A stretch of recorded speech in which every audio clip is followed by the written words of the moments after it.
حضرت جابر رضی اللہ تعالیٰ عنہ بیان کرتے ہیں، رسول اللہ صلی اللہ علیہ وآلہ وسلم معاملات کے بارے میں ہمیں اس اہتمام کے ساتھ استخارہ سکھاتے تھے جس طرح آپ ہمیں قرآن کی سورت سکھاتے تھے۔ آپ صلی اللہ علیہ وآلہ وسلم فرماتے، جب تم میں سے کوئی کسی کام کا ارادہ کرے تو وہ فرض نماز کے علاوہ 2 رکعتیں نماز پڑھے، پھر یہ دعا پڑھے، اے اللہ، بے شک میں اس کام میں تجھ سے تیرے علم کی مدد سے خیر مانگتا ہوں اور اس کے حصول کے لیے تجھ سے تیری قدرت کے ذریعے قدرت مانگتا ہوں، اور میں تجھ سے تیرا فضل عظیم مانگتا ہوں، بے شک تو ہر چیز پر قادر ہے اور میں کسی چیز پر قادر نہیں،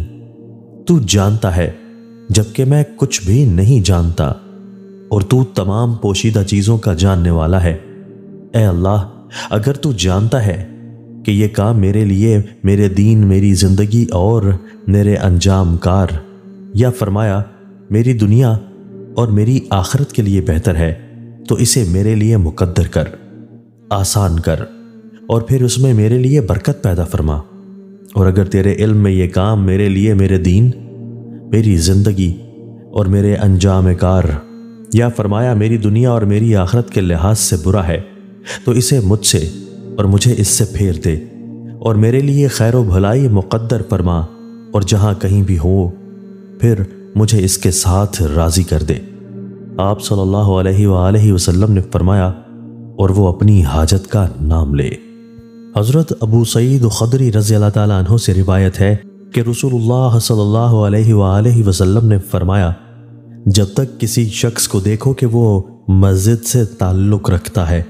اور اس کی خدمت اور نگہداشت کرتا ہے تو اس کے لیے ایمان کی شہادت دو، کیونکہ اللہ تعالیٰ فرماتا ہے کہ اللہ کی مسجدوں کو آباد وہی لوگ کرتے ہیں جو ایمان رکھتے ہیں اللہ پر اور یوم آخرت پر۔ تشریح: مطلب یہ ہے کہ مسجد اللہ تعالیٰ کی عبادت کا مرکز اور دین مقدس کا شعار و نشان ہے، اس لیے اس کے ساتھ مخلصانہ تعلق اور اس کی خدمت و نگہداشت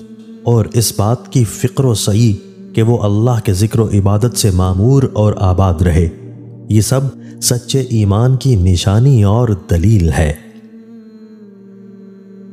دوستو، اللہ تعالیٰ ہمیں ان احادیث مبارکہ پر عمل کرنے اور اپنی زندگیوں کو سنوارنے کی توفیق عطا فرمائے۔